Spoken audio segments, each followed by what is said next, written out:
Trapped in the concept, falsely accused was used, and misled, bitch, I'm hoping you fucking rest in peace.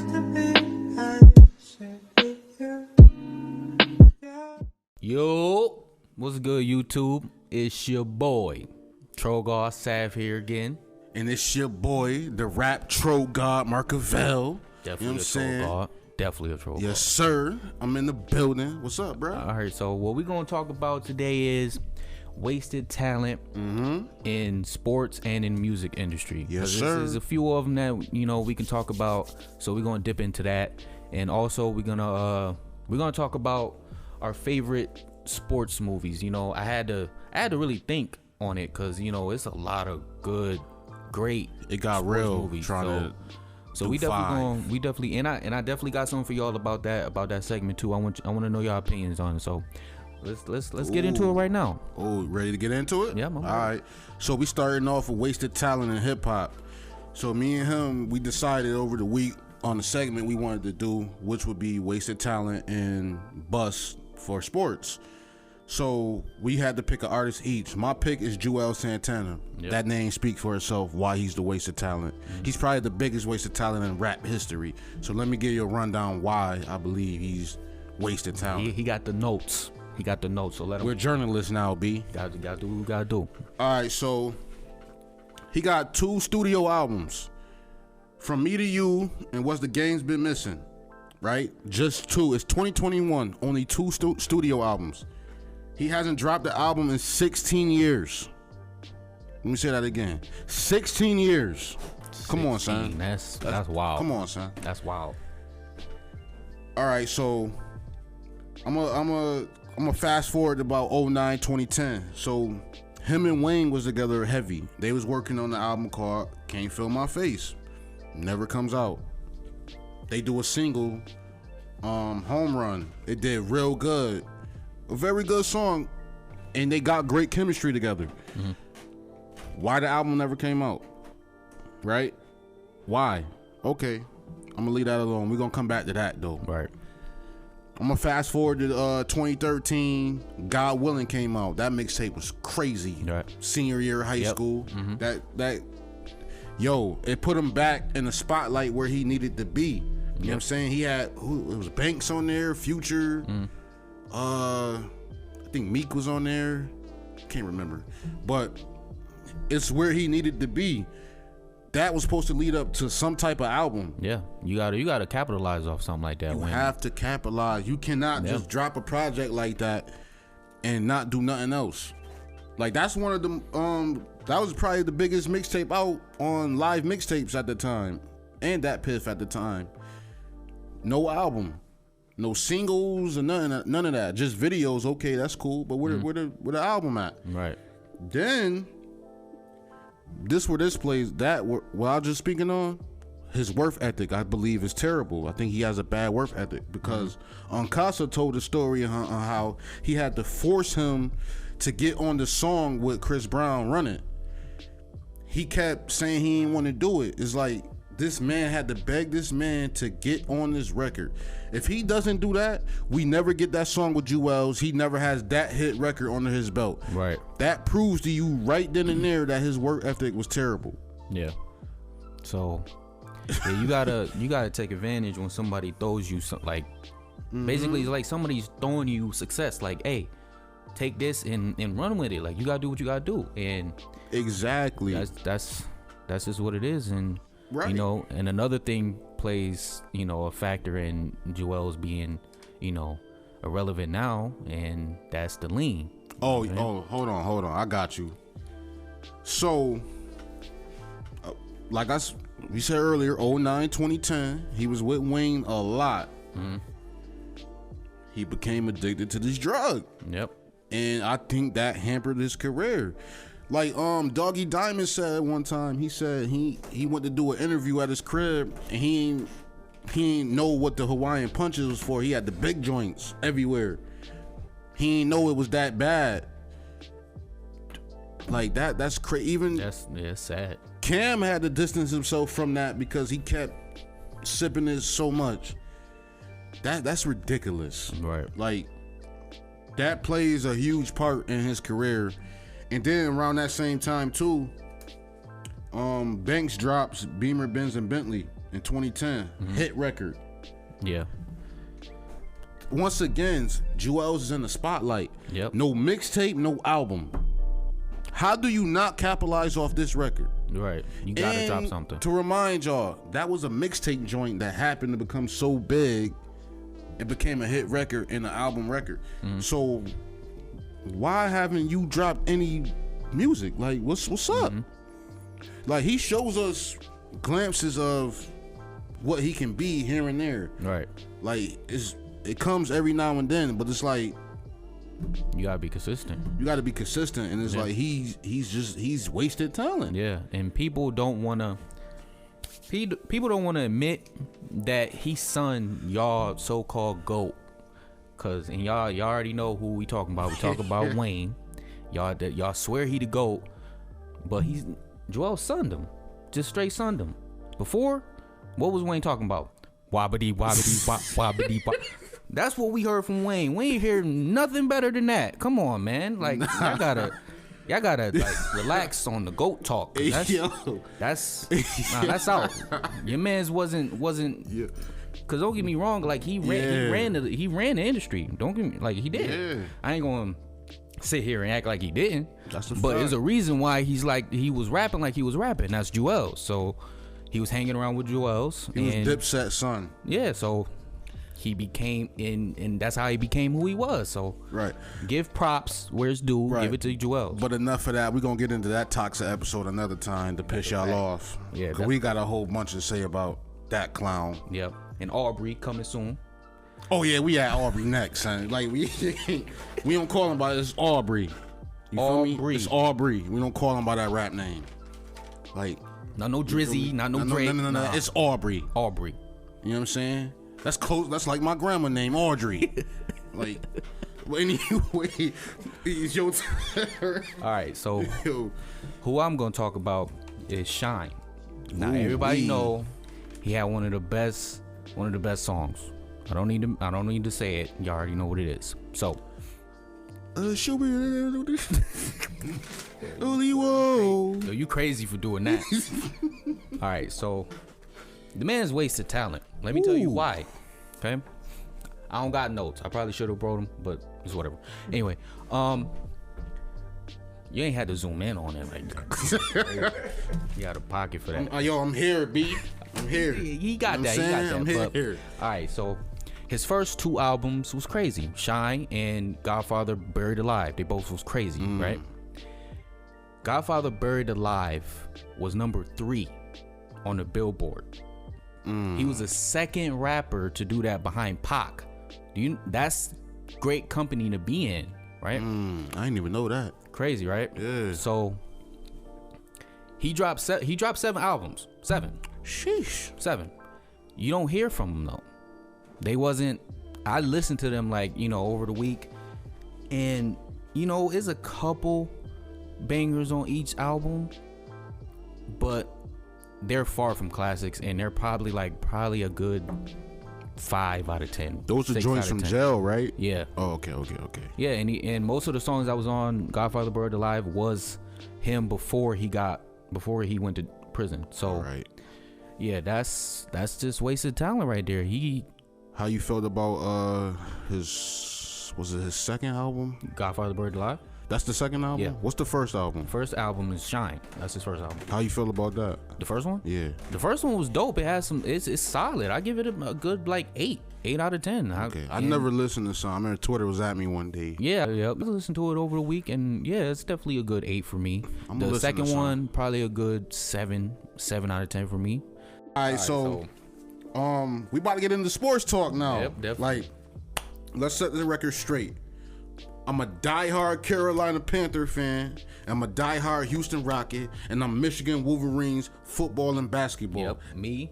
You know what I'm saying? Me, diehard Pats fan. Don't talk crazy in the comments, cause I talk back. He talk crazy. Diehard Pats fan. No, I did not follow Brady. I'm not no athlete groupie. He ain't no wave rider. Hold on. If you follow a player from team to team, you're a male groupie. You're a groupie. wherever he go, I go. And I heard that from so many people. Wherever he go, I go. LeBron fans. Groupies. Big groupies. Then they got the nerve to say, oh, Irvin's still over there, but I still like the team. But, you know, I just go where LeBron. No, you're a male groupie. Right. You're willing to do anything this man says. You're a groupie. Why can't y'all stay liking one team? Like, You can like a player. Right. And still like your favorite team. You don't got to follow a man from team to team. Right. Perfect example. I'm a diehard Phoenix Suns fan. Facts. Diehard. Did I follow Steve Nash when he went to the Lakers? No, nope. I did not. And that's my favorite player. I'm not about to follow no player around. You know how bad that looks? Do you know how bad these Phoenix Suns teams was the last couple of years? Right. And he had to go through that? I had to go through all of it. And I don't want to hear oh, y'all suck now. Y'all need Brady, bro. Big facts. Bro, just wait. Just wait, though. Just wait. The season coming up. You know what I'm saying? We about to dog walk the Jets, game 1. You know what I'm saying? Jets is trash. Whoever like the Jets, I don't. Y'all need to get arrested. All right, let's get into these busts. So we came up with this. It's basically like wasted talent / bust. I got 2 picks. I picked Brady Quinn and RG3, but I think I'm gonna go with RG3 because he played a big part on why he's a bust. I'm gonna get into Brady Quinn too. So RG3 was the 2nd overall pick for the Washington Redskins, right? Mm-hmm. Yo, that rookie year was crazy. It's always a rookie year. That rookie year was crazy, bro. Right. Like, he one of the reasons why the read option is still what it is today. Like, I can't remember it was the last game of the season, but they played his rookie year, they played Dallas. Mm-hmm. I don't know if it was DeMarcus Ware. Son, he had that man like didn't know what to do. Like, I'm like, oh yeah, this is gonna be the future of the league right here. And it still is. It's still very dominant. Yeah, he killed that man. So he wins rookie of the year, right? His rookie stats, he threw 3,200 yards, 20 touchdowns, 5 interceptions. You cannot beat that. Right. 5 picks at rookie year. Usually when you watch a rookie, especially a quarterback, they're probably throwing like 14 to 18 plus picks. The rookie year. 5? Yeah. 5? That's real, like, real good. That's pro level stats. Yeah. So he wins rookie of the year, and the previous year too, he came off a Heisman winning year. Mm. So it was like he was destined. Like, the lines was set for him. Now we go to the sophomore year. He throws 3,200 yards again, 16 touchdowns and 12 picks. Not a good year. Not a good year at all. Not a good year. Not bad, but it's not good. It's not good. But here's the problem. He was hurt majority of that year, and this is when his talent started to become wasted, and why he becomes a bust. So he gets into it with his coach Mike Shanahan about he wants to still play. The coach don't want him to play. He's hurt. He begs him to still play. Throw him in. He's still limping. You know what I'm saying? That was, I want to say 2013, 2014 season. So that, I believe that. So 2015, it's like he loses his job to Kirk Cousins. Why you looking like that? Cause nah, B. He like a B- quarterback. Let me finish though. He lost his starting job to Kirk Cousins and Colt McCoy. Colt McCoy. Not McCoy. He's third string behind Colt McCoy. Not McCoy. Colt McCoy. Whoa. Yo. Kirk Cousins is understandable, but Colt McCoy. Nah, fam. Nah. Yo, it trash.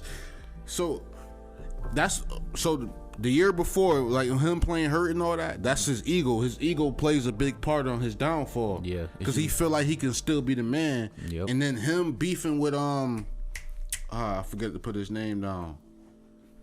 Jay Gruden, I think. Jay Gruden, his coach Gruden. He wants him to play in the West Coast offense. You know, you got to find the players. It's more of a pocket passer. Yeah. Nothing would do with your feet. None of that read option, which is understandable. You want to protect them. Yeah. But yes. I believe from the start, like, he wanted Kirk Cousins in there anyway. You know what I'm saying? So that happens. He's released in 2016. Remind you, he went second overall in 2012. Got cut in 2016. Signed with the Browns. Only played 5 games due to injury. Was cut in 2017 the next year. Didn't play the whole 2018. Got signed as a backup for the Ravens. And has been a backup ever since. He's 31, 32 now. His career is done. Yeah, his career is over. Wasted talent. Definitely wasted talent. Wasted talent, man. Yep. It's a lot of them, man. Especially in sports. It's a lot in sports. Like, one for me is Taylor Mays. Ooh. If you a real college fan, you'll know how good Taylor Mays was. Like, the man he could do it all. Like, he can cover, he can hit. That was like his bread and butter right there. And when he got into the league, it's like he disappeared. Like, you don't hear nothing about him. I gotta look it up, but he's probably a free agent right now. Nah, B. Like Taylor Mays' downfall was he was a hard hitting safety, but they wanted him to play linebacker. I think that would have been more suited for him to play in the front seven instead of in the secondary. Yeah, he had to build. He was too big. Yeah, he was fast. Don't get me wrong, but I think it would have been better for him to cover tight ends. Yeah, definitely. And some slot receivers, and then just tackle running backs. Another comparison. You know what I'm saying? Another player that was like him was Laurent Landry. Everybody knows him. Yeah. Yo, Laurent. He was a beast, but it's like he was so big. Put him at linebacker. No, but see, when he came in, remember when he came in with the Redskins, he was next to Sean Taylor. They was probably the best hitting duo at the time. But his problem, he had injuries, so he was safety size. But down the line, he got too big. Those them roids, man. He was on them roids. Exactly what that was. Them roids, and then you can't be safety. Injured. You can't be safety and be that big. I'm sorry. Son was like this, like walk sideways through doors. Arms big. This cock diesel though, like walking through doors like this. Like nah. You know what I'm saying? Like man. yo, you can't. Like yo, you out of pocket. Yeah, dog. our offensive linemen and defensive linemen should be the ones walking sideways through doors, not safeties. No. Nah, for real. Like, he's really like cock diesel. Son. I'm like, yo, them is not the weights, B. Them ain't weights. Like, there's no way. Them is not the weights. So, my second bust is Brady Quinn. Fam, son, I thought he was gonna be the truth, B. I ain't even gonna hold you. Coming off from Notre Dame. Everybody thought that. Yo, so let me give y'all a rundown on him real quick. So Brady Quinn college career numbers was 11,762 yards, percentage of 58, passer rating 134, 95 passing touchdowns. That's 3 years. He was a Heisman Trophy finalist, and then he slipped in the draft. They thought Cleveland would take him second overall. They ended up taking Joe Thomas second overall. Hall of Famer, by the way. Yep. Wasted his career. We're going to get into that another time. Yep. But he ended up falling 22nd to the Cleveland Browns still.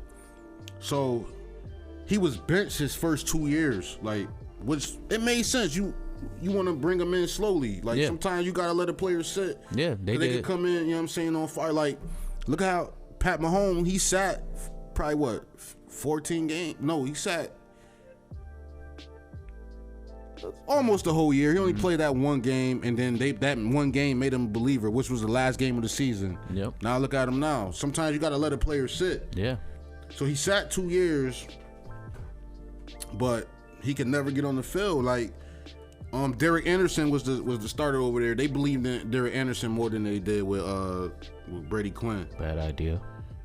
Now remember, he had that crazy season where they missed the playoffs, but they was like 10-6 or 11-5. Yeah, I remember that. Like, so it made sense on why they kept him. Fitzpatrick is the same way. He'll give you a spurt.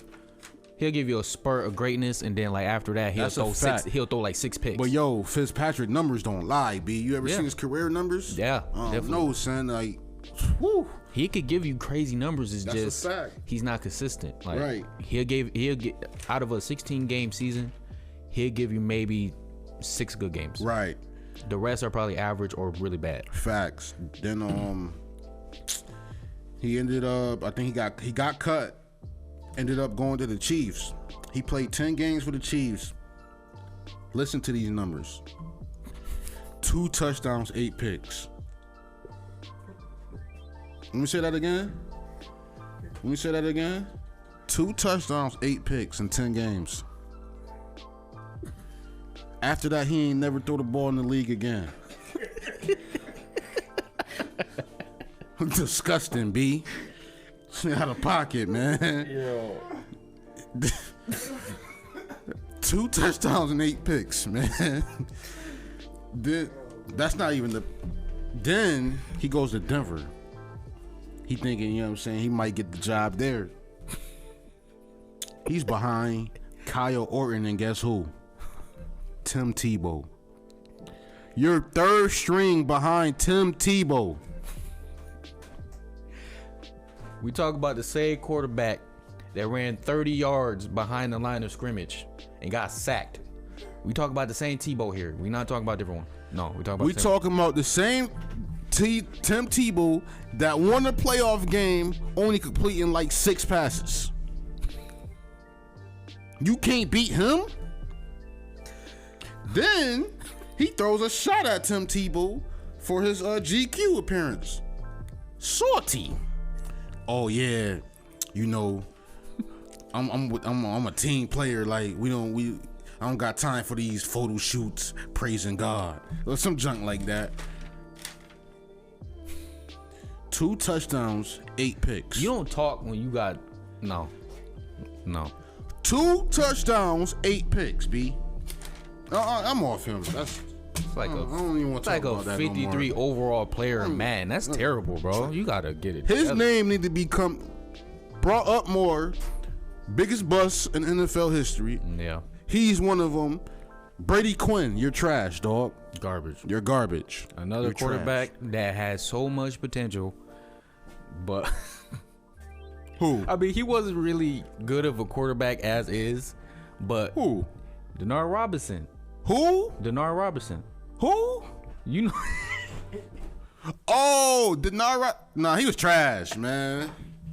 He was never good. He was just only good for read options, son. Like. And then who? First of all, this is how I knew he was gonna be trash in the league. Who plays football with their shoes untied?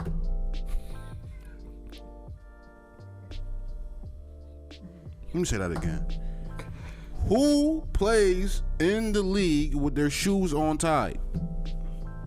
Bro, you asking to get a whole ankle injury? Like, come on, man. Let's get into our top 5 favorite sports movies of all time. Yeah. Don't gotta be in order. Yeah. But our top 5. When we go first, you want to go first? I'll go first. I've literally been still thinking about it when I was on my way here. So, all right. Number 1 for me will definitely be The Sixth Man. Definitely. Okay. Definitely. That's my favorite. That's my number 1 right there. Always. Number 2. I'll go Hardball. Ooh, classic. Hardball, definitely. Number 3, I'll go Invincible. That's a great movie. Yeah. Go watch that, y'all. Definitely. Number 4, Sunset Park. Son, I never seen that movie. Everybody was saying that last night. I never seen that movie. I gotta watch it. Son. You gotta watch it. Yeah. It's a good movie. And number 5, this is what I wanted to talk to y'all about. Number 5 will be The Sandlot. Now, this is what I want to ask y'all. Stole one of my picks. Hold on. This is what I want to ask y'all, right? Is it really just a sports movie, or is it a coming of age movie? Both. I say it's both. But me personally, I say it's more of a coming of age movie because the main character, you know, he's basically dealing with, you know, insecurities and stuff like that. So you're kind of focused on, you know, him, you know, getting out of his shell and, you know, being with friends that that, you know, that break that. So that I feel like it's more of a coming. It's still a sports movie, a great sports movie at that. But I still feel like it's more of a coming of age movie. That's what I want y'all to comment below and tell me what y'all think is more of, or if it's just both. Facts. All right, let me get into my 5. 1, Any Given Sunday. That movie is so good. My name is Willie. Willie Beeman. All right. Number 2 will be Remember the Titans. Yep. Classic. Number 3. People sleep on this movie, and I be feeling some type of way. The Longest Yard, B. Come on, son. You can't sleep on. Yo, that can't tell me Nelly wasn't killing them jukes, B. You know what I'm saying? Tell me nothing. Number 4 is The Sandlot. Yep. Number 5 is another slept on. It's a great film, The Gridiron Gang. Yeah, that's a really classic. That's a really good movie. And I got an honorable mention. Glory Road. That's a fire basketball film. Right. Fire. And that's pretty much that's it. That's pretty much it, man. Like we're gonna dip into, you know, our top 5 of, you know, what we like we told you in the first one. We gonna bring the top 5 of what we're passionate about. Facts. So, anyway, that's the end of the video. Yes, sir. Like the video. Subscribe, share, comment what y'all want us to talk about next. And before we leave, you know, we gotta recommend y'all, you know, an underground artist. Sir. And there's, you know, a song that, you know, we want y'all to go listen to and check out. So, you know, start it off for us. Yes, sir. Bro God and Year of Jordan. They from Rochester, New York, East Side. You know I'm East Side biased. The song is called Kill Shot. Go bump that, son. They killed that. The best rap duo in the town, too. Your turn, bro. Yep. And mine will be Coney Brooks, bro. Fire. Fire. Song is called City of Dreams. Check it out, man. He went crazy. Beat his fire. Definitely check it out. He's from the Bronx, right? Yep. BX, stand up. And that's the show. It, man. Catch y'all next week, man. Next it's week, the Saturday. Rap True God. Our era speaks. Our era speaks. Stay tuned, man. We got a lot coming for y'all, man. Yes, sir. Right. Peace. Peace. Trapped in the concept, falsely accused was used and misled, bitch. I'm hoping you fucking rest in peace.